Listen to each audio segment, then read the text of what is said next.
My name is Claire. At 29, I'm a chef at one of the city's most upscale restaurants. Cooking is my passion, my art. But let me tell you, my life isn't just about perfecting recipes. It's also about dealing with a recipe for disaster, namely my mother-in-law, Margaret. I met Alex, my husband, in a way most people do these days, online. We clicked instantly. He was charming, with a smile that could light up the darkest room. We married within a year, a small ceremony but filled with love. That's when Margaret entered the picture, and let's just say she wasn't the typical doting mom. It was a crisp autumn evening when I first met her.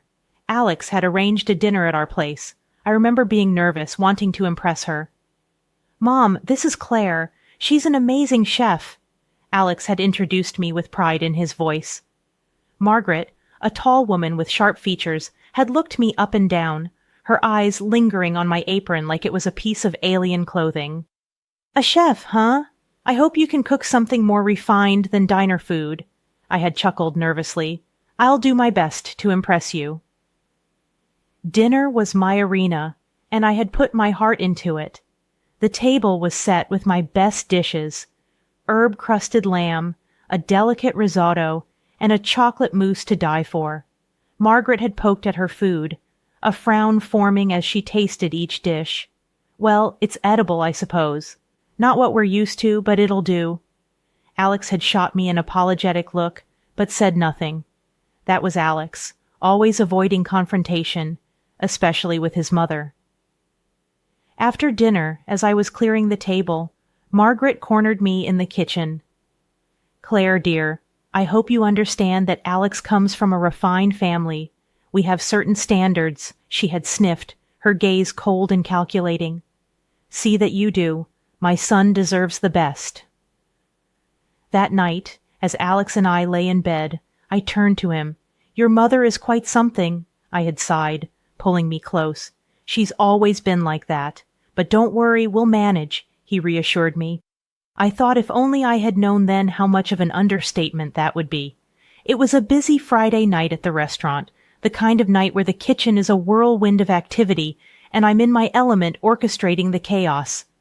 That's when Margaret decided to grace us with her presence, unannounced.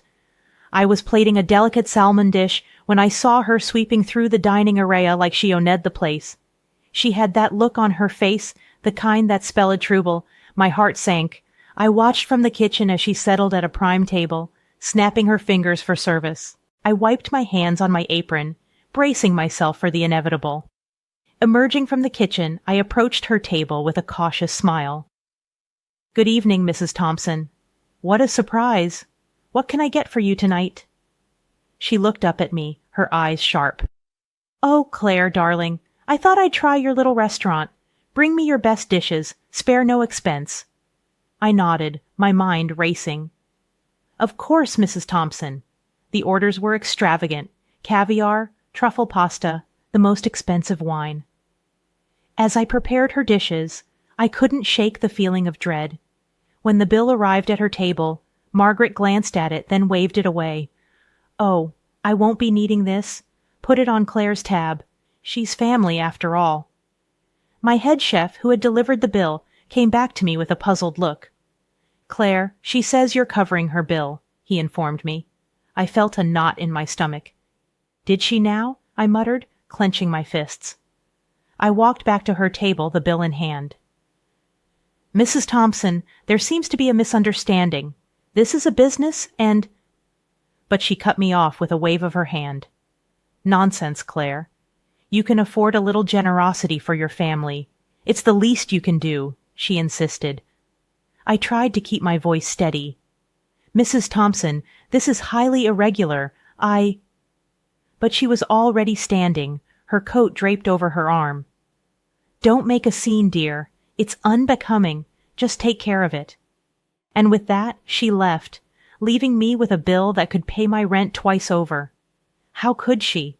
How could she just walk in and expect me to foot the bill for her extravagance?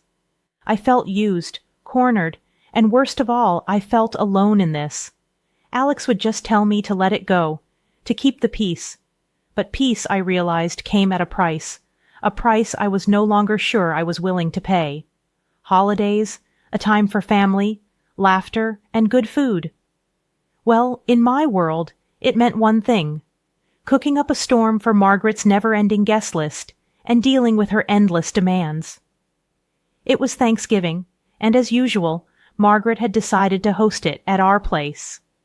"After all, Claire, you have the space and you're such a good cook," she had said on the phone, her voice dripping with false sweetness the day before Thanksgiving. I was in the kitchen, buried under a mountain of groceries that I had paid for, of course. The menu was a laundry list of Margaret's favorites, no regard for what I or anyone else liked. As I was peeling potatoes, Alex walked in, looking sheepish. "Babe, Mom called. She wants to add a few more dishes. Some relatives just RSVP'd," he informed me. I looked at him, my hands covered in potato skins. "More dishes, Alex? I'm already swamped here," I said, exasperated. He shrugged, avoiding my gaze. "I know, but you know how she is." "It's just a few more people," he replied.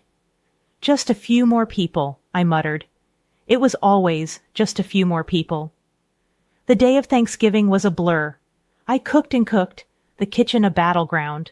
When the guests started arriving, I was still in my apron, a whirlwind of pots and pans.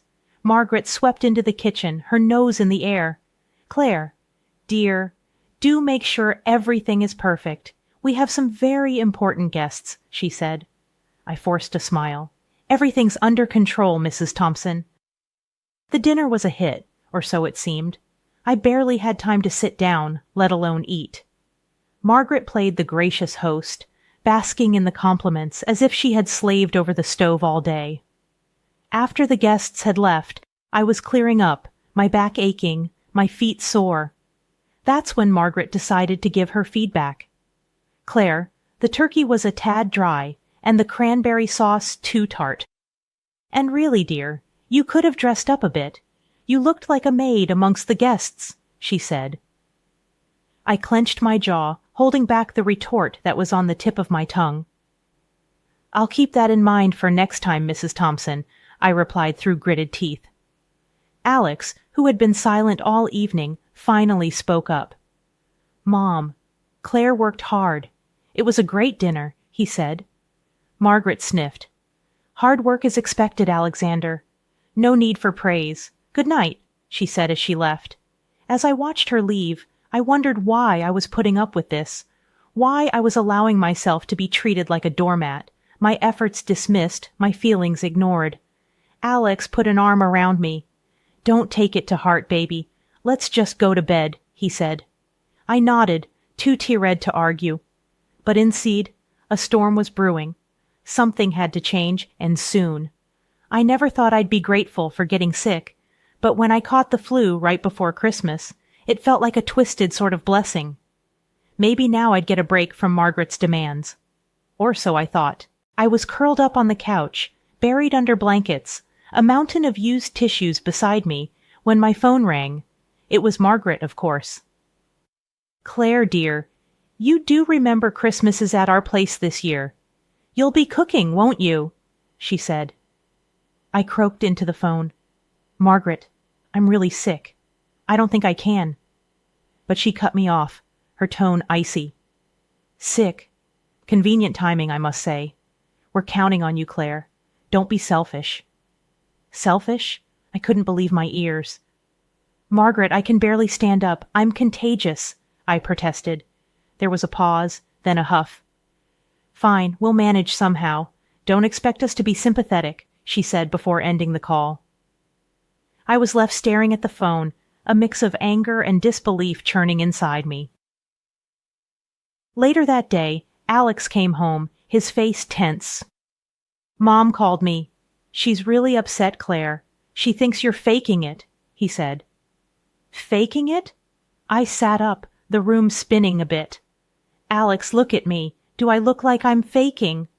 He sat beside me, his expression softening. "No, you look terrible, but you know how Mom is. She's stressed about Christmas." "Stressed? What about me? Sick, exhausted, and now accused of lying," I said, frustration creeping into my voice. Alex, I need you to understand. I'm really sick. I can't cook for Christmas, I pleaded. He sighed, running a hand through his hair. I know. I'll talk to her. Just rest, okay? He said. Rest, right, as if I could rest with Margaret's words echoing in my head. The next few days were a blur of fever, chills, and restless sleep. Miraculously, I started feeling a bit better just before Christmas. Not great, but no longer on death's door. I told Alex, hoping for some understanding. Instead, he said, That's great, babe. So you can make it to Mom's for Christmas, right? I stared at him, my heart sinking. Alex, I'm still weak. I can't cook for everyone, I said. He looked disappointed, almost hurt. But it's Christmas, Claire. Mom's expecting us. Can't you just make a small effort? I was fighting to get out of bed, and he wanted a Christmas feast. No, Alex, I can't, and I won't. My voice was firm, a hint of the frustration I'd been bottling up coming through. He didn't say anything, just nodded and walked away. As Christmas Eve approached, I was still reeling from the flu. There was no way I could cook an entire feast. I decided to take a stand. I won't be able to cook for Christmas, but I'll order dishes from the restaurant, I told Alex, my voice firm. He looked puzzled. But Mom's expecting you to cook like always, he said. I can't, Alex. I'm still weak. She'll have to deal with it, I replied. He sighed, a look of resignation on his face. Okay, I'll tell her later. When Alex relayed the message to Margaret over the phone, I could hear her shrill voice from across the room. Order food? That's her solution? Fine, but she better not expect me to cook. Christmas Eve arrived, and the delivery man from my restaurant showed up with the food. Margaret was there to meet him, signing the delivery papers without so much as a glance. Little did she know what she was actually agreeing to. As we gathered for dinner, I could feel Margaret's eyes burning into me. Too lazy to cook, Claire? Taking the easy way out, I see. Her words stung, but I bit back a retort. Alex was silent, his eyes fixed on his plate throughout dinner. Margaret's comments flew fast and furious. Can't even cook a meal for her family. What kind of wife are you, Claire?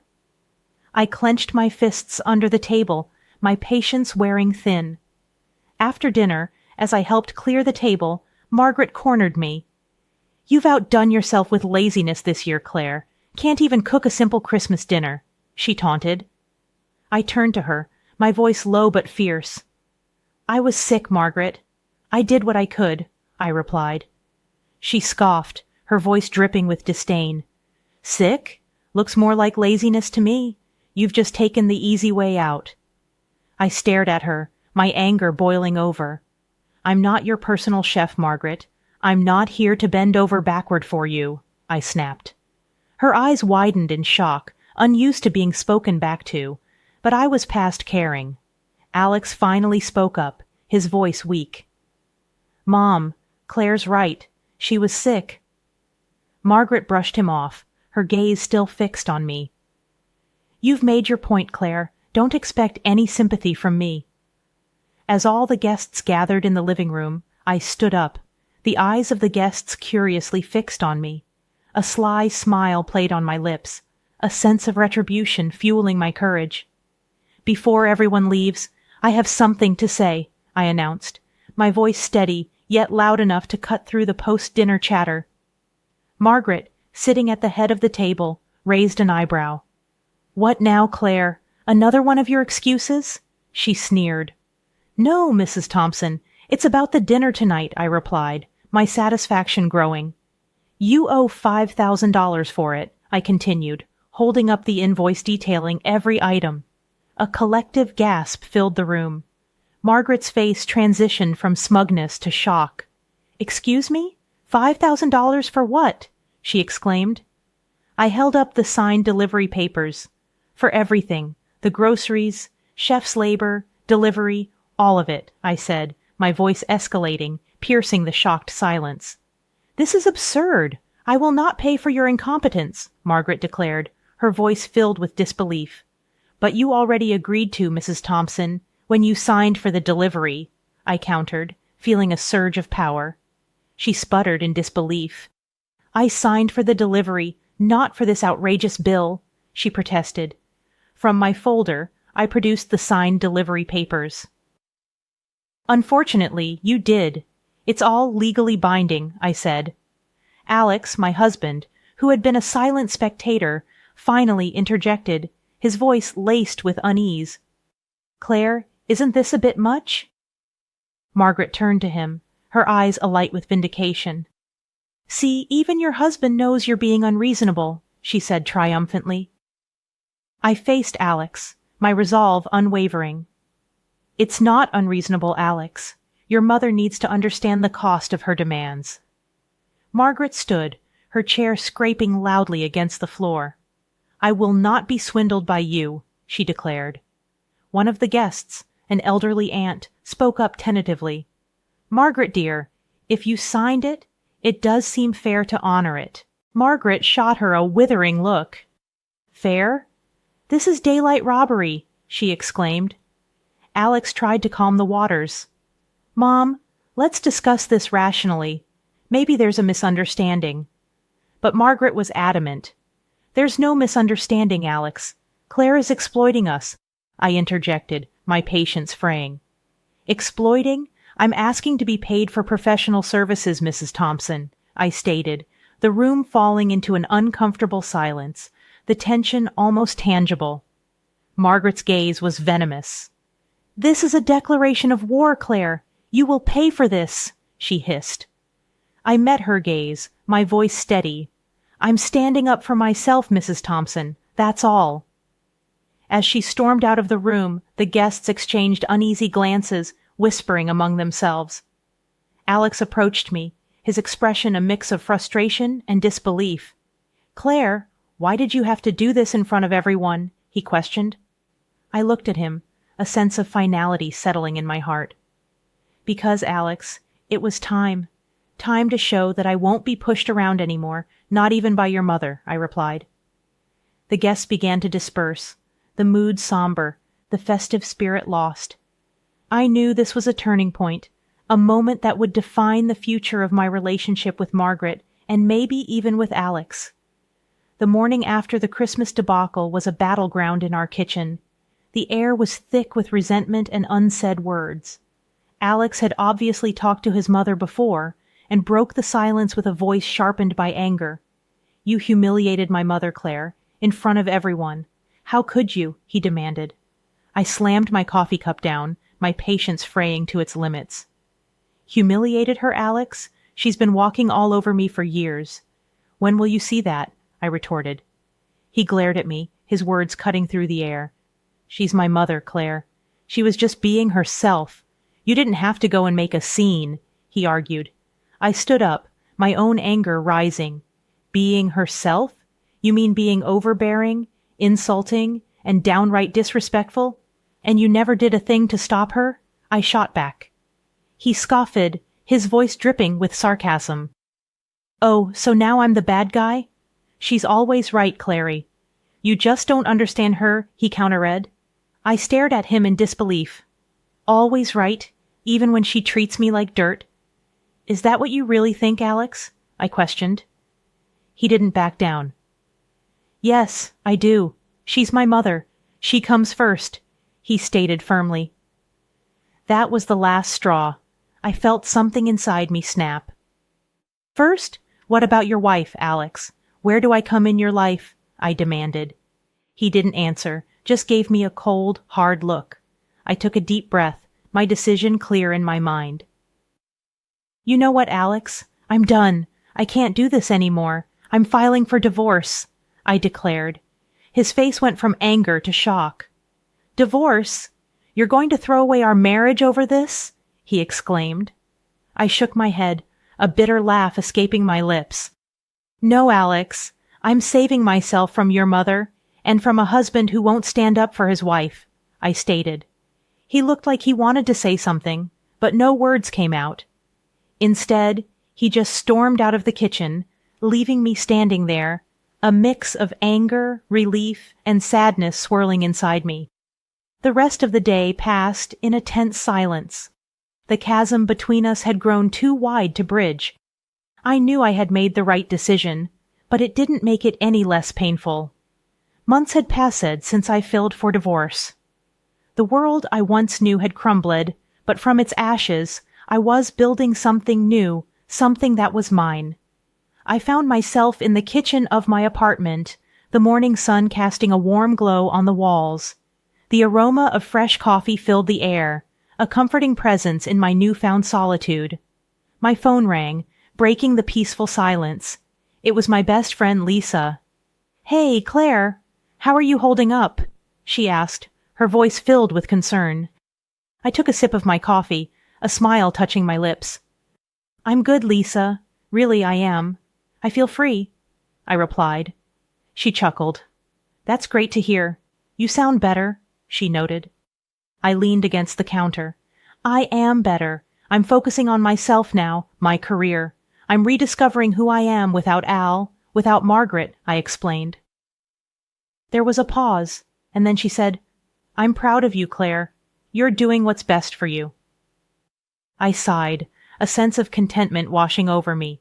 "Yeah, it's been tough, but I feel stronger, you know? I'm finally standing up for myself," I said. Lisa's voice brightened. "Speaking of standing up for yourself, how's the restaurant doing?" she inquired. I glanced out the window, a sense of determination building within me. "It's going great. I've been creating new dishes, experimenting. I feel alive in the kitchen again," I replied. "That's the Claire I know," Lisa said, her voice warm with affection. "Hey, why don't you come over tonight? Cook us one of your amazing dishes and we can catch up," she suggested. I laughed, the sound light and genuine. "I'd love that, Lisa. It'll be nice to cook for friends again." After hanging up, I looked around my kitchen, a space that was once a battlefield of marital disputes and now a sanctuary of my independence. I picked up a photo from the counter, one of me and Alex in happier times. For a moment, I allowed myself to remember the good times, the love that once was. Then, with a deep breath, I put the photo away in a drawer. It was part of my past, a chapter that had closed. As I prepared for the day, I felt a sense of excitement for what lay ahead. The divorce had been a difficult journey, but it was also a journey of self-discovery and empowerment. That evening, as I cooked in Lisa's kitchen, laughter and chatter filling the room, I realized that this was what happiness felt like. No pretense, no pressure, just me being me. As we sat down to eat, Lisa raised her glass to new beginnings. I raised mine, a smile spreading across my face.